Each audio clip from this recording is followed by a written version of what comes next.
Bon, je vais chercher ici le moment d'un vecteur scalaire. Enfin, le moment scalaire par rapport aux axes IJK.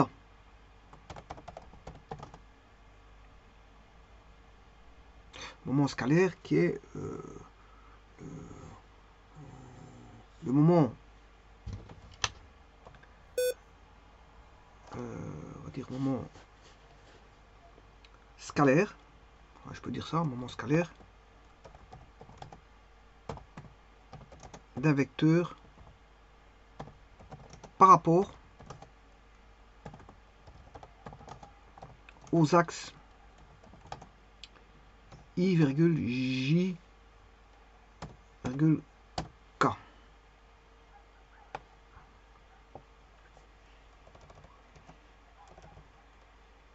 Au vecteur de base du repère. Hein. Ce sont les vecteurs de base du repère. Alors, je vous rappelle le moment vectoriel. Moment vectoriel, là j'ai l'expression, j'ai trouvé l'expression analytique d'un vecteur par rapport à un point, ou ce qu'on appelle le moment vectoriel. Il suffit d'aller juste de les rechercher. Bon, c'est ceci. Bon, G, O, V, A, c'est ceci. Donc, je vais reprendre ceci, parce que j'ai besoin de ça. Pour avoir le moment scalaire, j'ai besoin de ça. Alors, rechercher le moment par rapport à l'axe IJK, aux axes IJK, ça veut dire qu'on a des repères. On a trois. On a U égale I, V est égal à J, et W est égal à K. Un vecteur directeur, c'est IJK, c'est UVW. Ce qu'on peut dire aussi, l'axe de I, c'est OX, l'axe de J, c'est OY, et l'axe de K, c'est OZ. Alors, IJK sont les vecteurs de base. Voilà. Et les axes sont l'axe OX, l'axe OY et l'axe OZ. Alors, le vecteur U, qu'est-ce qu'il vaut? Il vaut 1i plus 0j plus 0k.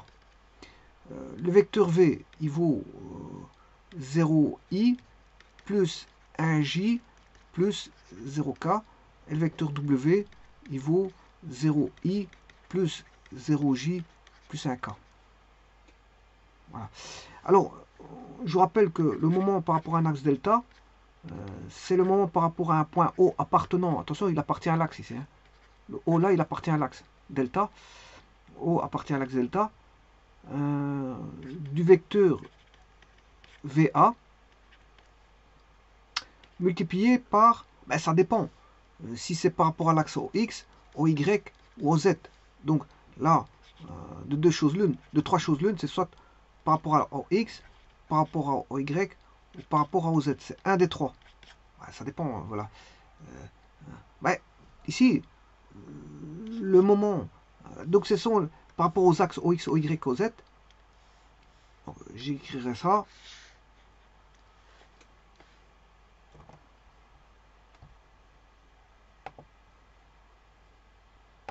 Alors, si c'est par rapport à l'axe OX, ben, je vais multiplier par U.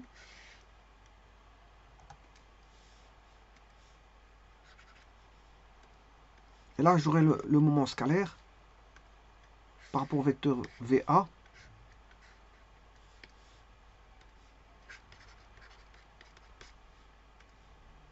Alors, si c'est pas, ça, c'est par rapport à l'axe X.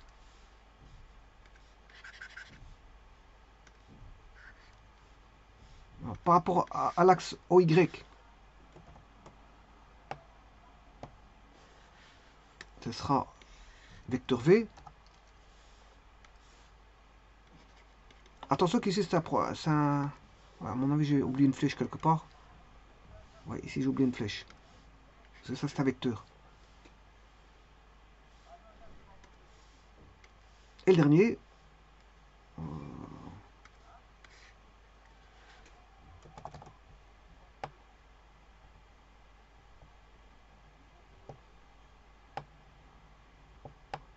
alors là, c'est par rapport à l'axe au X par rapport à l'axe au Y.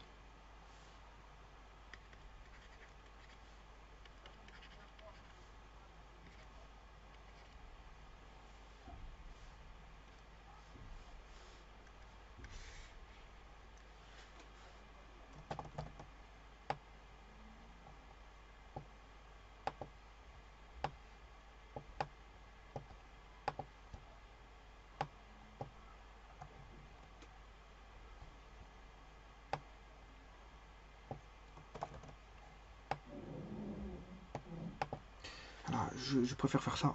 On va aller beaucoup plus vite. Bon, là c'est le X, ici ce sera Y, delta 2,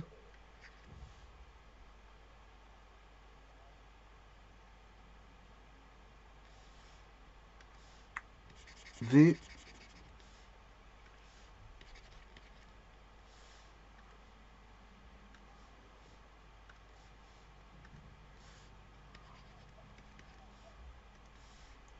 W.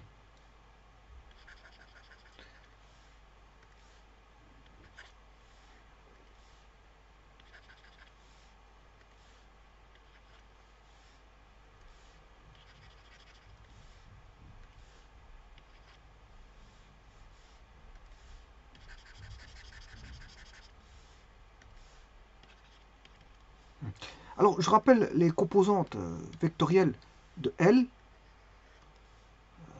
C'est YZ moins Z0Y. Les composantes de M, c'est ZX moins X0Z. Et les composantes de N, c'est X0Y moins Y0X.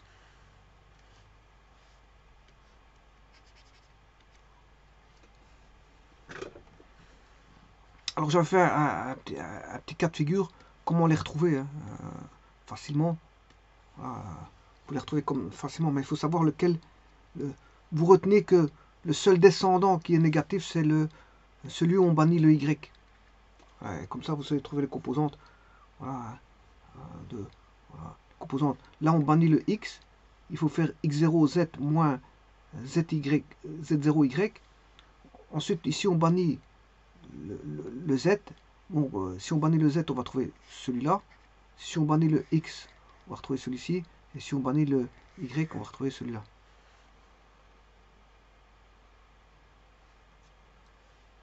Alors il faut retenir que le seul descendant en négatif est celui où on bannit le Y.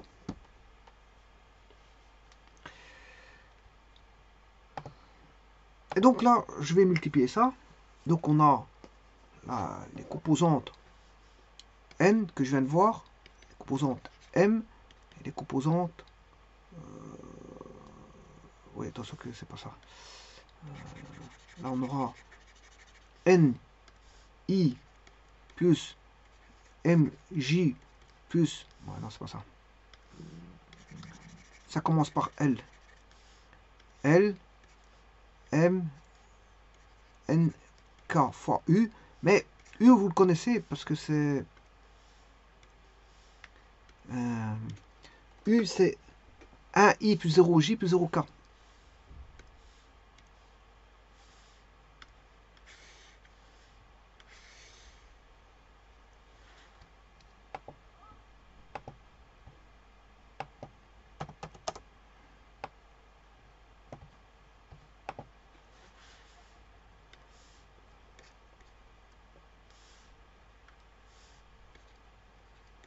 Alors pour 0J plus 0J plus 0K, ici ce sera LI plus MJ plus... ouais, il suffit de recopier.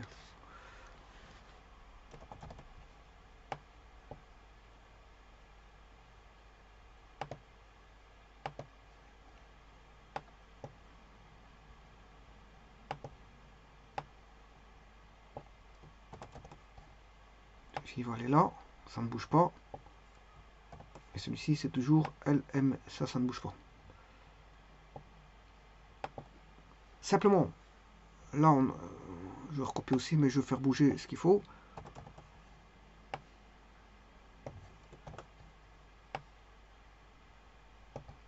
Alors,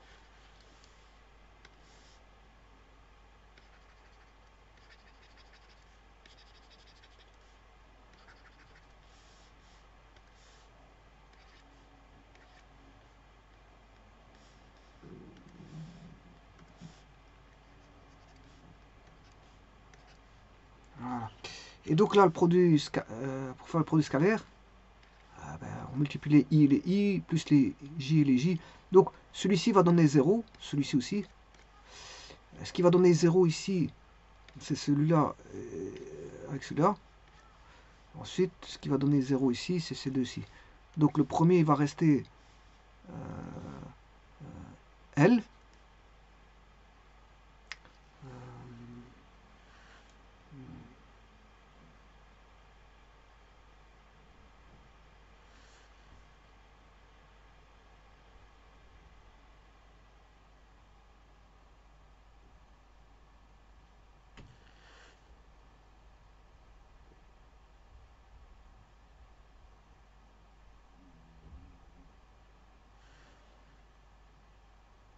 Alors,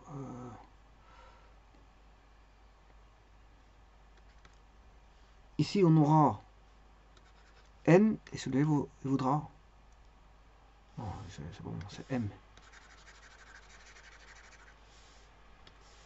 Il va rester M. Ici il reste celui-ci. Là il reste celui-là. Et là il restera celui-là.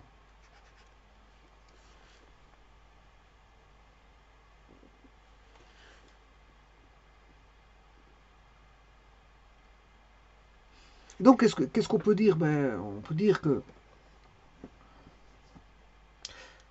ici, dans le cas de delta 1, il est confondu bien sûr avec l'axe OX, hein, delta 1. Delta 2 est confondu avec l'axe OY. Et delta 2 est confondu avec l'axe OY et delta 3 est confondu avec l'axe OZ. Les composantes suivant l'axe K du vecteur V par rapport à l'origine est égale au moment scalaire de ce vecteur par rapport à l'axe K. La composante suivant l'axe J du vecteur V par rapport à l'origine est égale au moment scalaire de ce vecteur par rapport à l'axe J. Et la composante suivant l'axe I du moment du vecteur... ouais, attention que je me suis trompé. J'ai raconté une bêtise. Bon, je répète. La composante suivant l'axe I du moment du vecteur V par rapport à l'origine est égale au moment scalaire donc de ce même vecteur V par rapport à l'axe I.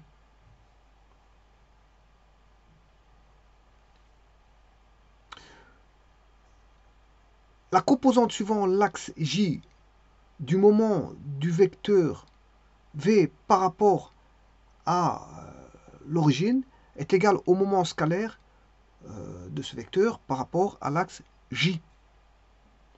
La composante suivant K du moment du vecteur V par rapport à l'origine est égale au moment scalaire du vecteur de ce vecteur par rapport à l'axe K. On va dire ça comme ça.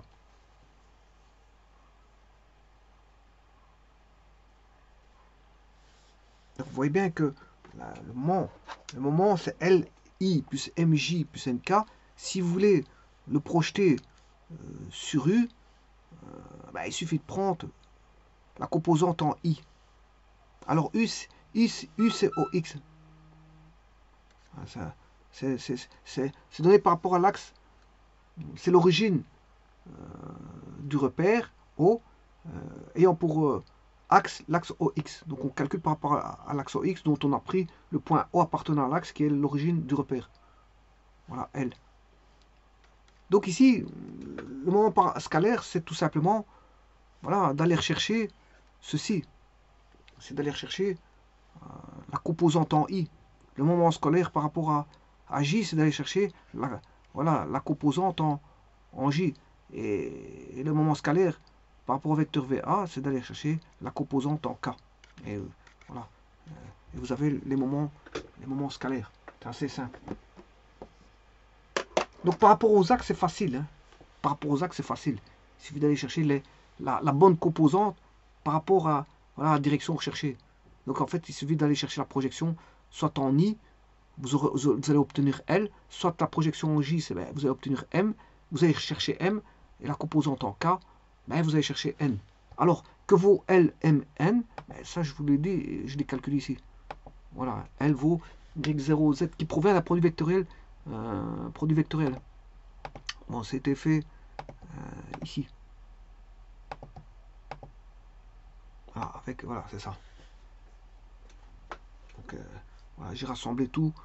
Alors, OA, c'est X0, Y0, Z0, et VA, c'est grand X, grand Y, grand Z. En calculant le produit vectoriel, j'ai le moment par rapport au point O du vecteur VA, le moment vectoriel, et puis que je rassemble en des composantes L, M et N, que je mets sous forme, voilà, de calcul algébrique. Y0 moins Z0, Y qui est L, Z0X moins X0, Z qui est M, et X0Y moins Y0 qui est X. Et donc, si je veux rechercher le moment scalaire par rapport à l'axe I, ben, il suffit d'aller chercher le L, qui vaut Y0Z moins Z0Y. Si je veux le moment scalaire par rapport à l'axe J, ben, je vais chercher le M. Le M, c'est Z0X moins X0Z. Et si je veux le moment scalaire par rapport à K, je vais chercher la composante en N, et N vaut X0Y moins Y0X, sachant que X0, Y0, Z0 est le point A, point d'application. Enfin, je n'aime pas parler de point d'application, mais je peux dire ça comme ça. C'est l'origine du vecteur VA. Voilà, le point A qui est X0, Y0, Z0. Voilà, c'est la coordonnée du point A. Alors, comme A est le vecteur OA, si on a O qui débute à l'origine du repère, ben, la coordonnée vaut la composante. La coordonnée vaut la composante. Donc X0, Y0, Z0, c'est le point A. Et grand X, grand Y, grand Z sont les composants du vecteur VA.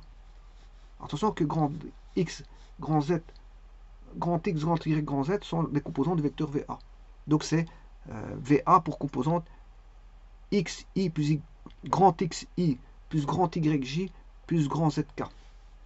Voilà, et combiné, on fait une soupe avec ça, enfin une soupe au travers d'un déterminant, et vous obtenez LMN. Et voilà, quand je dis LMN, c'est ça. C'est les composantes ici. Donc, il suffit d'aller chercher les composantes ici. Donc, le moment, on va dire le moment scalaire par rapport à l'axe I, c'est tout simplement, voilà, le moment, c'est la composante en I du moment vectoriel. La composante, enfin, le moment scalaire par rapport à VA, par rapport à l'axe OY, n'est rien d'autre que la composante du moment vectoriel, qui est GO de VA, mais en prenant sa composante en J.